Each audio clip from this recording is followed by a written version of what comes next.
in the early days, it's let's just survive, and we're not really concentrating on, what's good behavior and bad behavior, and then that some of that bad behavior gets just dragged along.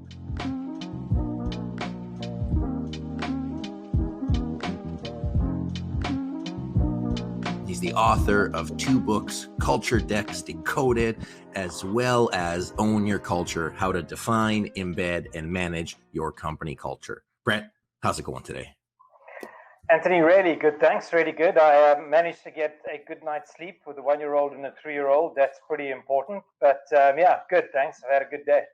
That's awesome. I find it so interesting as I evolve in my age and in my experience as a consultant, recognizing that, people have these, like, the work that they do, they're like CEO hat, VP hat, etc.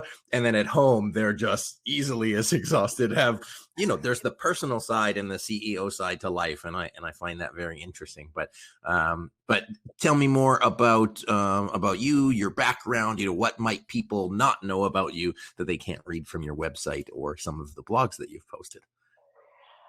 So I actually recently moved to Portugal. During the lockdown, my wife and I decided, let's go where the sun shines a little bit more, and our kids are young enough for them to not be in the schooling system. So yeah, we've moved to Portugal. Other than that, I run CultureGene, which is my passion. I was lucky enough to find my passion, and it's doing what I do is very much I'm going to do this until the day I die. It's just the thing I love doing, and I'm incredibly passionate about. We help companies define, embed, and manage their culture. And I spend about 20% of my time talking to companies and talking to leaders, because that's the best way for me to learn. So I'm a student of culture, and some people might say I'm an expert of something. Well, for the next 40 minutes or so, you're definitely the expert here.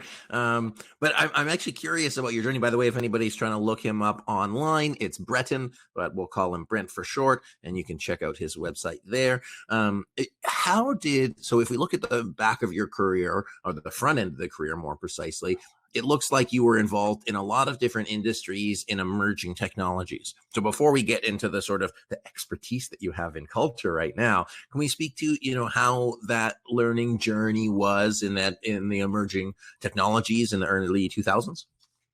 Yeah, so I prior to setting up CultureGene, I ran an executive search firm where we helped high growth companies expand their leadership teams. And we worked anywhere between Moscow and San Francisco, mainly UK and US, helping companies expand both ways. And so I did a lot of work with companies that were in the formative stages of building their teams, but ultimately building their culture. And I was lucky enough really to work with 3 companies almost in a row where the CEOs had a very clear understanding of their culture. And I was asked to find candidates in those searches where the candidates had a very clear fit with the skills and experience required, but also a fit with the values of the company. And that was where the penny really dropped for me, was seeing that search process run that much more smoothly, and watching the candidate interviews where you could just see where the values match was really good. It was almost as if they'd been dancing tango for 10 years. And then actually seeing the impact that the candidates had on the companies once they joined them, it was like, wow, okay, this is where there's a really big thing here. And that's where I started researching and digging into company culture, building my processes and what I use with my clients now. And I started interviewing leaders of high growth companies to really understand how they embed and manage their company culture. And that's where the 2 books came from. That's awesome. So, I mean, we haven't actually spoken really with anybody who's a recruiter, but, one of the times people look at like culture, and I think it's shifting around being like a soft skill, like it's a nice to have versus a must have. And then when you look at like strategy and leadership effectively, it's sometimes hard for people to place an ROI on having that culture piece. So from the recruiting lens, what would be the ROI for a company of either keeping or the cost of having to hire? So what is that ROI of, and the practical ROI of being good at having people stay in your company? So the companies that I worked with couldn't afford to make the wrong decision. You know, in larger organizations, you can hire the wrong director, and after 6 months, you work out they're wrong, and you then go through the process of hiring another one. But actually, that business, although that department may struggle a little bit, the business continues. But if you're working in a 15, 20, 30, 40, 50 person organization, and you hire the new VP of engineering, and that VP of engineering is toxic or the wrong fit with the values of the company, you can break the entire company.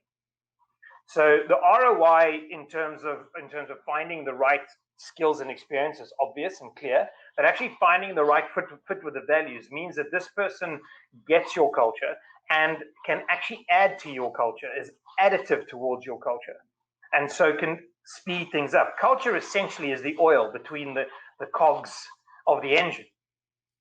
And so the more oil you have, the faster the chance of, the better the oil you have, the faster your engine can operate, versus slowing you down if you've got the wrong oil or the wrong lubricant in there. And so, you know, we saw situations where this person not only did the job, but fundamentally changed the way the organization operated and fundamentally changed the speed with which they operated and pushed it even faster. So the ROI was very, very clear. And it's not just in the, you know, it costs $100,000 in fees and time to employ a VP in a well-funded VC-backed organization. You know, it's not just that, where you don't have to do that multiple times because you've got to replace somebody. It's actually the impact on the business, because at that early stage, the impact is so extreme and so much greater than in a bigger organization. It's interesting. Well, thank you for reframing that for me, because, you know, being like looking at it, it's just like the hard costs and saying, okay, great. Yes, it's $100,000, which is nothing to sneeze at. Like $100,000, you know, some people that's all of their retained earnings, depending on the size of business. Whereas, you know, what you're highlighting here is, you know, adding the right hire or not, or adding the wrong hire will cost you infinitely more in productivity, and especially with those, you know, high growth companies that are really trying to do something fast. It will either be the rocket fuel or oil or the roadblock. So what do you say about, you know, the importance of having fit and culture for, let's say, a 300 person organization where there's, you know, different levels, different teams, and having the right sort of mix of people in order to support that? How do you find that the dichotomy or balance works differently? So the first thing to say is that it's impossible to find culture fit. The reason why it's impossible to find culture fit is because no CEO I've ever asked this question to has been able to answer. How can you accurately define your culture to meet these? And if you can accurately define your culture, then you can hire for culture fit. But essentially, it's not possible, because the culture, your culture is changing all the time, and your culture is this invisible, subconscious, intangible thing that consists of good and bad, but very random behaviors, habits, norms, principles, beliefs, communication styles that are developed over a period of time. And they change over time. So when you were 10 people, then when you were 30 people, or now you're 150, now you're 300, your culture's changing all the time. So hiring, even trying to hire for culture fit, actually means it's just a fancy way of saying I'm hiring for gut instinct. And gut instinct is not reliable, it's completely biased invariably, and it's not scalable. So hiring for gut instinct or culture fit is the wrong way to hire, or to try and hire. You should rather hire for values fit, because values are more consistent. Values are more consistent across the organization.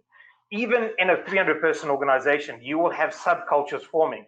You may have the French team, you may have the engineering team, you may have the people who play Dungeons and Dragons in the evening or play games in the evening. There are different subcultures that form, and that's fine, as long as your values are consistent across the organization.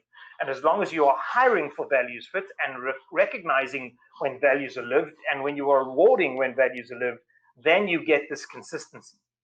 That's really the it doesn't matter what size organization, you still have to hire for the fit with the values of the organization. So it's interesting. So given that we're not hiring for culture and we're hiring for values, speak to me about the importance of culture decks and how does that culture deck play into being able to communicate, formulate, give a archetype or framework for how organizations want their culture and values communicated and embraced, taken up on? Yeah, so culture decks are a really great way of communicating your culture broadly. The fundamentals, the really fundamental principles of, or not principles, but foundations of a culture are values, mission, and vision. But a culture deck goes beyond that. It will describe your diversity and inclusion. It'll describe how you work. It'll describe what you do when it comes to feedback, what you do when it comes to mistakes. A good culture deck will go into great detail about how you work. So when I wrote Culture Decks Decoded, it actually came as a result of writing a blog post about the best culture decks on the web. And I included LinkedIn, Spotify, Netflix, Valve, HubSpot, Hootsuite, and many others. And that blog post to this day still gets the most reads of all my blog posts. And I thought, let me write an ebook about this. And I just started writing, and I'd read all these culture decks. So I thought, I'll take the best slides and comment on them. And so I started off just writing an ebook, but it just turned into a really easy book to write for me, because book writing is not writing's hard work for me. And so I looked at the Netflix culture deck and I realized how well they communicate their culture. So they say, we're a sports team. We're a pro sports team. We're not a business and we're not a family. What that means is we expect excellence all the time. If you're not excellent, we'll put you on the bench. We'll train you and we'll get you back up to excellent. But if you can't get back up to excellent, we will fire you. They also say in the Netflix culture deck, we pay above market salary rates. We pay you what you're worth plus. Because we don't want to have a negotiation about your value. We think you're valuable. And they actually encourage their employees in that culture deck to go and interview at competitors for the same role. And if you are offered more, they will just pay you more. Because it shouldn't be about the money. Because you are a super sports star in their terminology. So it's a very clear way of, this is how we work, this is how we do things around here, and this is what we accept, this is what we don't accept, this is what we value, these are the behaviors. So a culture deck, the Netflix culture deck is 125 pages, and I recommend everybody should read the document, because you work out, wow, I would love to work there, or I wouldn't. It's a powerful, magnetically powerful repulsor as well as attractor. It will repulse you if you don't want to work in a place like that. And that's exactly why Reed Hastings put it online, because he was sick and tired of doing onboarding. And then after the onboarding process, half of the new joiners leaving because they didn't like the culture that he described to them. So he put it online so people can read it beforehand. So at least you know what you're getting into when you work at Netflix. So I love that. And I think it says here's what you can expect. It's a process. A lot of the people that we work with are small to medium enterprises. Our culture decks reserved for the multi-billion-dollar company, or can every organization, any organization, create their own version of a culture deck? I think every organization should. I think you've got to work out where you are in your process of defining your culture. So often, a couple of years in, maybe you're 20, 30 people, things are starting to take off. You may not have defined what diversity and inclusion means to you. You should have done it, but you haven't done it. You may not have really thought about how you handle mistakes and feedback and how you deal with misdemeanors. But you can start by defining your values and your mission and your vision. You can explain how you work, and you can detail this in a 10-page deck or a 12-page deck, and then it will develop over time and will change over time as your culture changes. As more processes become important, you will maybe talk about those processes. As you learn what works and what doesn't learn in your organization, you will add that to the culture deck. So your culture deck is a living, breathing document that should grow with you over time. Yeah, I love that, because that was one of the questions I had when we talk about the values, the mission, and the vision, and looking forward. And then we look at things that are happening globally. We'll say, there's COVID, there's the, I don't know how to even put it into words, but the shootings that are happening. There's the challenges with diversity and inclusion, which doesn't even do it justice. There's, like people's rights, like just everything going on. How does one include that? Like, what is, is it the CEO's job? Is it the HR manager's job? Is it everybody's job? And how, what's the process for, putting that in place? Is it just, hey, like, okay, we need to add a new section about diversity and inclusion, or we need to add a new section about land acknowledgement, we need to add a new section about this? Is that how you see, or the businesses you work with, applying it? Yeah, what we'll do is we will start with a framework. We'll start with a framework, and then we'll go to the company and say, who's got something to say on this? And then we'll just get people to write stuff up in a Google Doc. What have you got to say about this? What's important? What's not important? And then somebody will take responsibility of that particular subject or that particular area of that chapter, and write it up. And then it becomes something that you do as part of the organization. There are certain elements that invariably the vision is the CEO's vision, so the CEO deals with that. And then depending on where we are in the process, HR or the people ops person may add piece on the values and behaviors. My clients, I really encourage them to sprinkle these documents with stories, because we collect stories of people living the values and collect stories of people living the behaviors that are expected in the organization. And so when you read this document, you should be able to go, okay, cool, I get it, because Jack in engineering did this and this and this, and that was amazing, and that's how that lived that behavior. And Maria in sales, she went into her local community and did X, Y, and Z, and that community is really important to us. So you got to ideally, it's got to have life, it's got to have depth, it's got to have it's got to have soul. But if you look at the Netflix document, it's pretty black and white, bang, this is it. It really depends on your culture and how you work. But what I like to do is give it a little bit more, so that people get a sense of a deeper sense of the organization. Yeah, absolutely. No, that makes a lot of sense, and actually make it reflective, so people can. That was, I guess, Reed's point, was to say, hey, you're going to be able to get a sense of this. You're going to get, this is your free taste, your free sample of the organization. So read it and know right away. And then, in the back of my mind, I have a question about, like, let's say you didn't have a culture document, you make one, but you have all of these employees who have been in the organization, and, maybe they don't want to live that way. Like, maybe they turn out that they don't agree with the, like, we'll call it future direction or current direction of the values. Have you ever seen that? I see that all the time, because you have what I call current values and aspirational values. And often the current values are what's really happening on the organization, and the aspirational values are what the leadership team would like or think or wishfully think that the values of the organization are. And so what I see in this is there's that disconnect that happens where the leadership team decide to write this thing, and the team go, wow, you guys are on crack. But actually, the reality of the situation, what I do with my clients is I work out what the current values are, and we work out what the aspirational values are, and then we overlap them. We see where they overlap, and we see which we want to retain.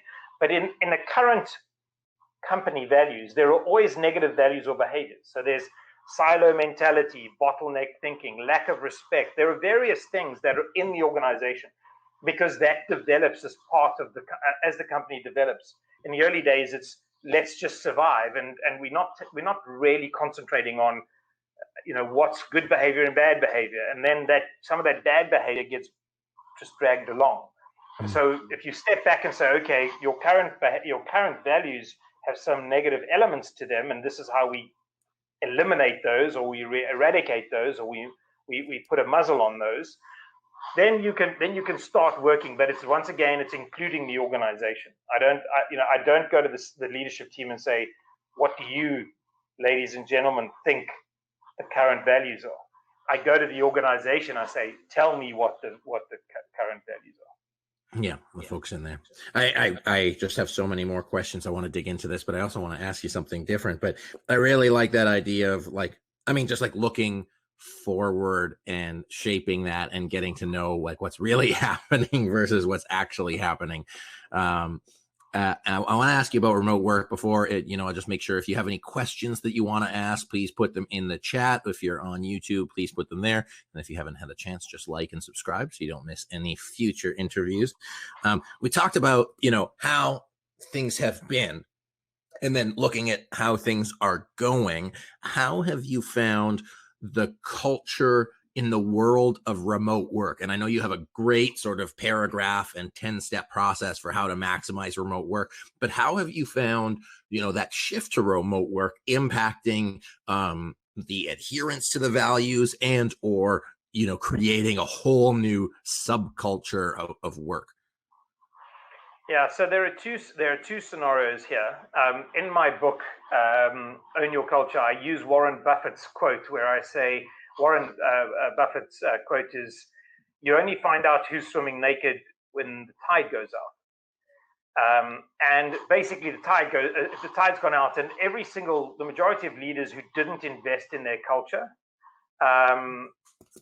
they are the ones who are swimming around naked now. And they are really struggling with this transition because they don't have values. They don't have, the mission and the vision. They don't have the North Star. They don't have that glue that's keeping the team together. What is happening is, because we're in this pandemic, everybody's just happy to have a job, and we don't have anywhere to go, so we're working hard. So we have this what I call a false productivity, because I'm I get out of bed and I have a shower and I walk into my office, and then I maybe even eat something at my desk, and I work until 9 or 10 o'clock because I can't go out and party with my friends.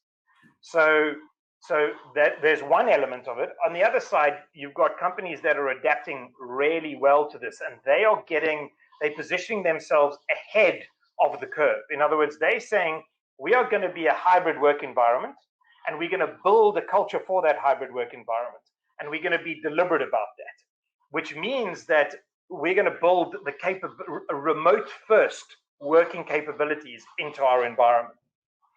And so, there are not many of those companies, to be frank. But what I'm seeing is companies that, and you've got it up on the screen now, companies that are looking at what remote companies do, because ultimately, if we run a hybrid environment, that means some people will work in the office, some people will work from home. And depending on the mix, that could be on Mondays and Wednesdays, or it could be all sorts of permutations. But really what companies do, the hybrid companies are doing well now, and they're doing it well, is they're looking at the remote best practices. So communication, structure, developing social connection, and they're working on these as almost company transformation, because a lot of this stuff happened automatically as a function of being in an office. And we could be lazy about our culture because it happened as a byproduct of having these four walls around us. Now we're in a situation where we don't have those four walls, and we don't have osmosis. We don't have informal communication. We don't have informal social gatherings. We don't have those water cooler moments. And we have to make up for that now in our culture. So that's what I'm seeing. I'm seeing 95% of the world's leaders have their heads in the sand, and 5% are really reacting quite well. Yeah. And what I want to highlight here, I'm going to leave this up for a little bit, and I'll put the link in the bio. So if you're watching this at home, you can, see the thing is, I want to sort of tie a couple thoughts together, because Brent and I have been chatting about culture and culture just as an idea. But we really started off today's episode saying culture is the thing that drives the business results. So if you're looking at do I focus on culture? Do I focus on the business? Your culture is the business. And if you just ignore it, then you're ignoring like really the arguably, and Brett, you can agree with me or not, arguably the thing that is going to put the most oil or gas on the growth of your company. And so what is out there is people have these strategic, oh, by the way, I never actually let you agree or disagree with me. So I'll let you do that now. I agree. Okay, perfect. I thought you might. That's my one flaw. I ask a question and I don't let people answer it. And then we have like some people with like strategic plans that have been sort of historic or even done a year and a half ago. But if the whole method, the whole approach to doing the work changes, my assertion is that you need to address and refine and update your way to do the work, your processes, structure, system, communication, social, all of that stuff. Otherwise, your previous plan from a year and a half ago, 2 years ago, isn't going to cut it. Can you share how you've seen that application move forward with teams in terms of adapting to these remote work best practices? Yeah. So if you look at what companies are doing now to help, because what basically happened is we are being zoomed out, we're zoomified. And we're spending so much time on Zoom. We don't want to spend more time on Zoom, so we're not able to build that social connection. We're actually spending a lot of time on Zoom and then working until late at night because that's when we get our work done. And actually, the best companies are building in asynchronous communication methods inside their organization. They're building in documentation methods inside of their organization where they're giving sort of basic fundamentals of let's now document what we need to document, because if we have somebody joining us who won't meet us for the first 3 months, we have to communicate our culture, we have to communicate our processes, we have to communicate the way we work around here. If we don't, then they have to have a Zoom call to understand it. And so building in this asynchronous documented capability is really the core part of this solution of adapting to hybrid work. And I highly recommend, if you haven't had a chance to look at the GitLab company manual, I highly recommend you have a look at that. It's 8,100 pages if you printed it out, but it's a thing of absolute beauty. It's a work of art, in my opinion, and it's used. Every single document, every single page is live and used regularly by the entire organization because they structure their documentation in a certain way and they work asynchronously.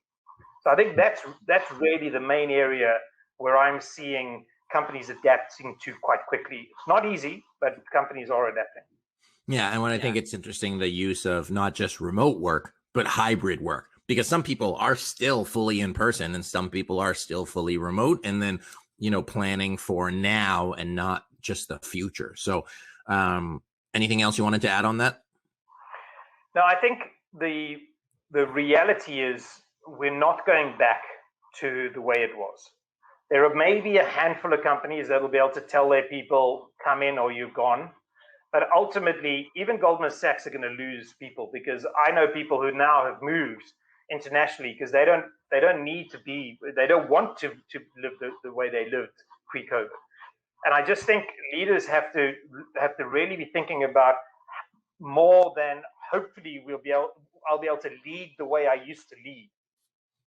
That's not going to cut it in the new world. Mm-hmm. Cool. So I've got a couple of questions about your process, and I'm just they're sort of what's it called, leading questions, because I think I know the answer, but this is for our listeners. Is how important is it when you're going through the process of looking at where your company wants to go to define the vision and mission, even if you might have done it in the past before? Yeah, so some companies have a mission, some companies have a vision, and some companies have a vision and mission. I believe that you need vision, mission, and values, because your vision is your why, your mission is your what, and your values are your how. Why are we doing this? What are we doing to get there? And how do we behave? Vision, mission, and values. I think it's absolutely critical. And right now, it's something that really good leaders in this forced remote environment are talking about it a lot, because they're reminding their people what we're doing here. Yes, this is tough. Yes, we're stressed. Yes, we've got anxiety, but we have got this mission or vision to fulfill. And that gets people back rowing in the right direction. Yeah, even if it's been done before, it's got to be done continuously, because it's one of those things that people forget very easily. Yeah. So we talk about, and again on the I think I might have put it in the chat and I'll share it. Step 1, define and refine, which we've talked about. Step 2, and stage 2 rather, embed. Can you speak to us a little bit about what are maybe 2 or 3 practical things leaders can do to embed culture into their workplaces? Sure. So although culture is this complex, invisible, subconscious, intangible thing, there are only 6 ways to embed company culture. So from a leadership point of view, this is kind of like a framework for how to lead your business. The 6 ways to embed company culture are what you measure and pay attention to, how you hire, fire, and promote, how you train, mentor, and educate, where you invest and allocate resources, how you behave in crisis situations, and how you reward or recognize. So let me give you a quick example. If the CEO says customer support is really critical, customer support is our thing, we've got to do it, but the CEO doesn't reward and recognize any great customer support initiatives. They don't invest the software for customer support. Instead, they invest in sales. They don't measure customer support, and they brush a crisis under the carpet. Everybody knows that the CEO is talking nonsense, and there's a disengagement with the culture because you're not using those 6 embedding factors. People watch how you behave more than your wife or partner watches how you behave in an organization. Yeah, I got that. I find it such an interesting point where the what you say versus what you do, and your actions will speak much louder than words. And they don't have to be big actions. In fact, it's quite the opposite. It's the little things, just the 1 or 2 things sprinkled in as a process, like put it in your calendar. It could be 15 minutes long, that will pay huge dividends. A good example from my book is there's a guy named Martin Ruring who he ran a business called Gideon in the Netherlands, and one of their values was transparency. And randomly, one of his colleagues, junior colleagues, came up and said, "Martin, what do you do in what do you guys talk about in that management meeting?" And he was like shocked, because he thought, "Oh gosh, if we are going to be transparent, then people need to know what we're talking about." So he actually went to that person and said, "Would you mind coming in and sitting in our management meetings? The only requirement is that it's on Monday, every Monday, and you have to write up a summary of what we talk about." And so he realized the mistake he was making. He wasn't embedding transparency all the way through the organization. And so he undid it and reinforced it and embedded it again. So I have a question on that about transparency and openness and leadership and communication and all the good things that make culture great. How have you seen the relationship between boards and the leadership team? What have you seen things that have made them really successful and make that relationship very productive? And what have you seen relationships be, well, not productive and sort of antagonistic? Yeah, there's lots of there's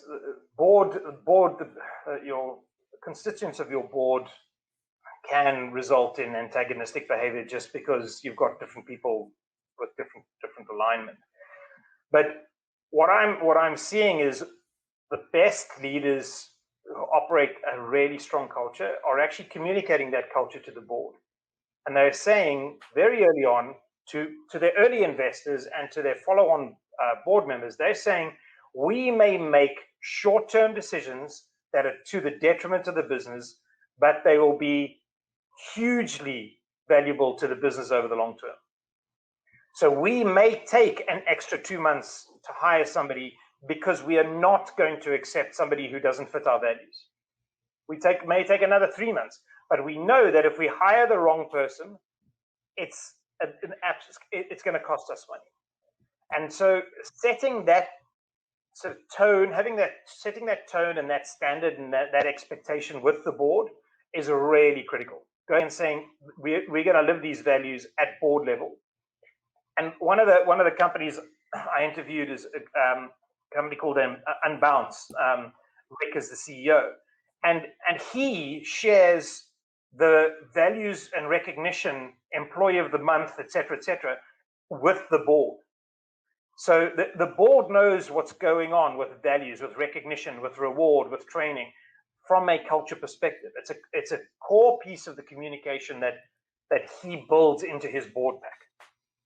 So what I'm hearing is culture is as important as, some of your strategic initiatives or some of your core like business actions, because it is really the thing that is sort of a catch-all for all performance within a team. Yeah, absolutely. So there is that classic saying, culture eats strategy for breakfast. Because if they aren't aligned, one of them is going to die, and it's strategy. The second one is there's a really good quote, which is, culture is the one sustainable competitive advantage that a CEO has complete control over in their organization. And it's really funny, because if it is really the one sustainable competitive advantage you have control over, and you don't invest in it, and you don't treat it like a function in the business, then it is going to fall by the wayside. It is going to be a second-class citizen in your organization. How much time should a CEO be spending on leading those type of initiatives, communicating, making sure culture and all of those things are in place? How much time do they spend on finance or sales or marketing? Sometimes there's more and sometimes it's less, but it should be a daily look. If you don't look at finance on a daily basis, or but depending on the size of your organization, it should be something that you are thinking about, just like you're thinking about the other important functions of your business. So if you're spending a lot of time on sales right now because sales are dipping, because sales are quite hard in this remote environment, you should be spending a lot of time on culture, because people are struggling in this environment. There's high anxiety, there is low morale, there's low engagement, there is burnout, there are mental health issues that are coming down the line in a big way in the not too distant future. And if you get ahead of it, you're getting ahead of your culture. You are managing your culture in the right way.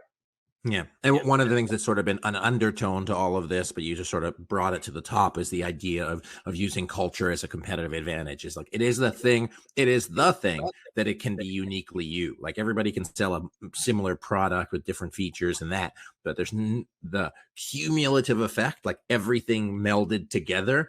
It's like just having like a million different ingredients. Only you can have that. And some people are going to like the taste of your gumbo and some people aren't. It's a Southern thing. I don't know if they have gumbo in Portugal, but I love gumbo. And I actually, so this is the important thing about company culture is exactly what you said. Plus, company culture can either be strong and functional or weak and dysfunctional. It's never good or bad. It's only good if I want to work there and I enjoy it. But if it's a strong functional culture, it means it's understood by the organization. And when you operate in that organization, it doesn't impact, there's no negative impact. So a dysfunctional culture would be one where there's politics and a lot of backstabbing, because that slows you down. But a strong functional culture is accelerating all the time. And as you add more people who fit with your values, they help you accelerate. They add to your culture.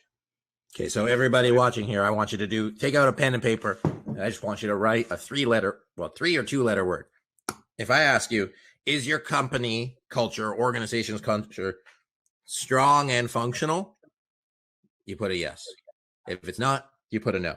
Which basically means, like a chicken or fish example, it's either strong and functional, weak and unfunctional. And I don't care what the answer is. Brent doesn't care what the answer is. I mean, he probably cares more than I do. But it's the fact that you have to assess for yourself, and it's just a quick check-in. Hey, is it or is it not? Not is it good or bad? Is it strong and functional, weak or unfunctional?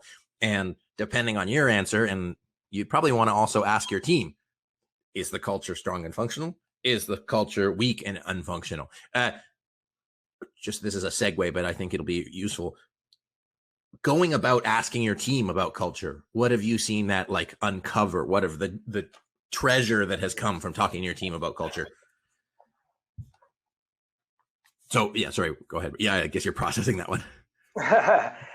So when I do the values definition process, we actually, in a big enough organization, sort of 40 or more people, we don't include the leadership team at all.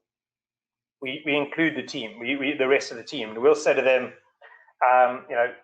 join us have a conversation about it. Nobody's listening. It's completely anonymous. We use my software to go through this process. And at the end of the day, we have a very clear understanding of the impediments to success of the business, because people are prepared to tell you. And then if you design the values and behaviors around overcoming those impediments, you have a naturally, functioning system which will, if we embed it and if we then manage it, will overcome the weaknesses in the organization and the dysfunction in the organization.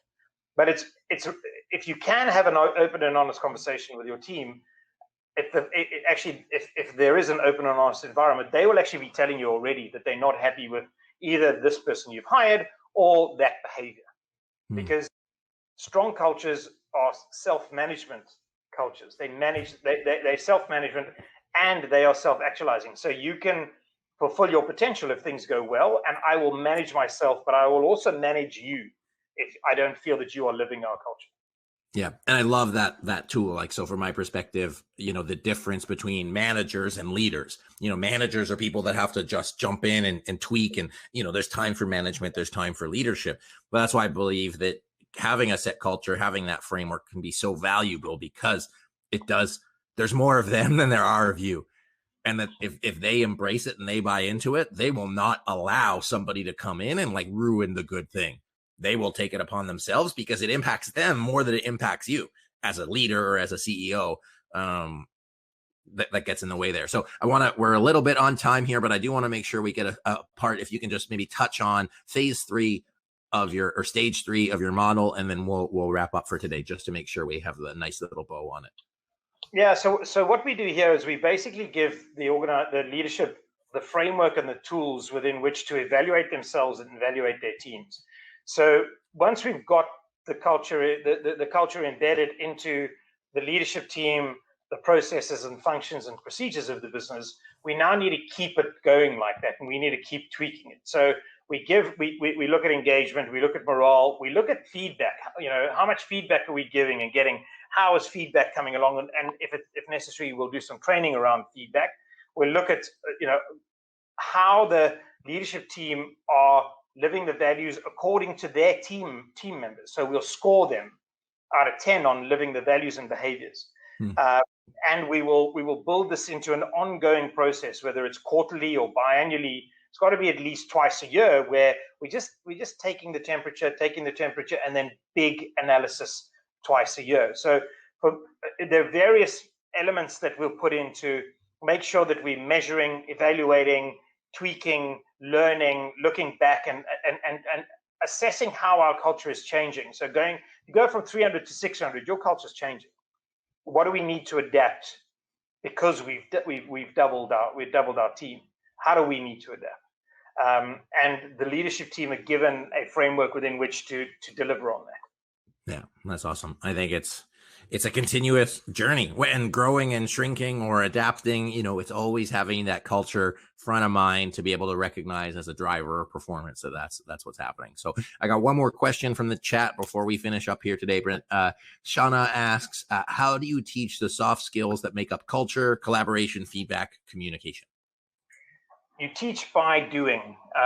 If the CEO is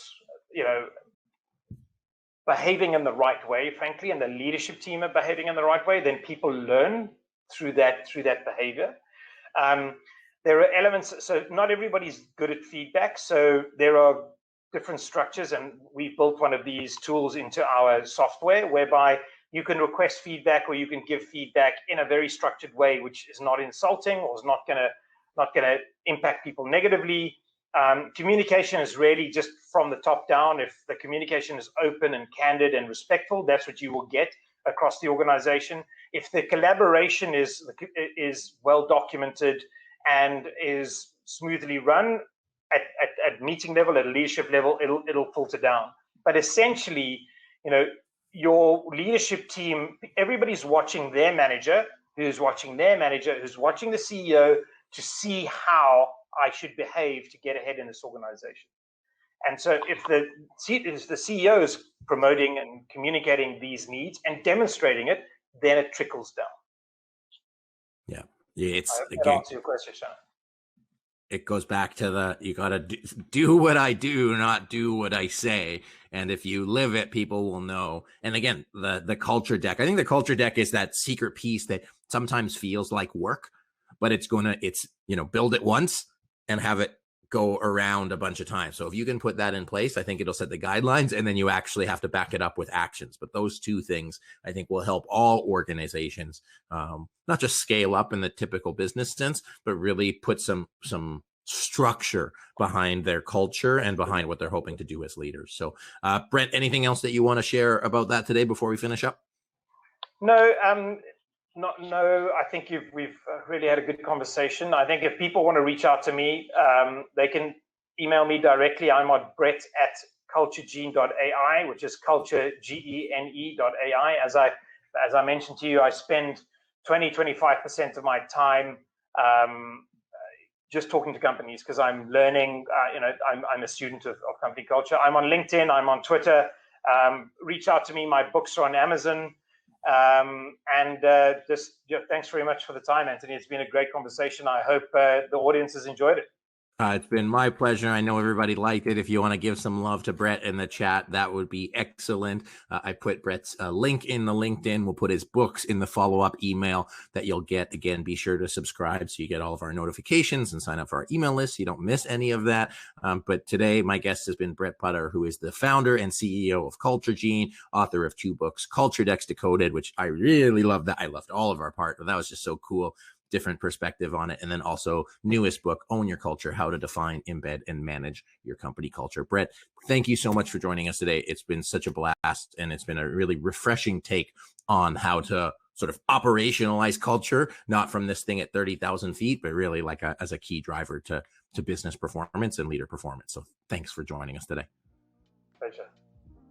Ladies and gentlemen, this has been the Strategy and Leadership Podcast. Thanks so much for joining us today. I hope you enjoy it. If you would like to evolve your strategy with your team, be sure to send them this recording and put actions in place to be able to support what you want to get to in the future. Thanks again, Brett, for being my guest today. I'm really excited for reading your book and learning more about everything we talk about. So thanks for joining us today, folks. Until next time, we'll talk to you soon.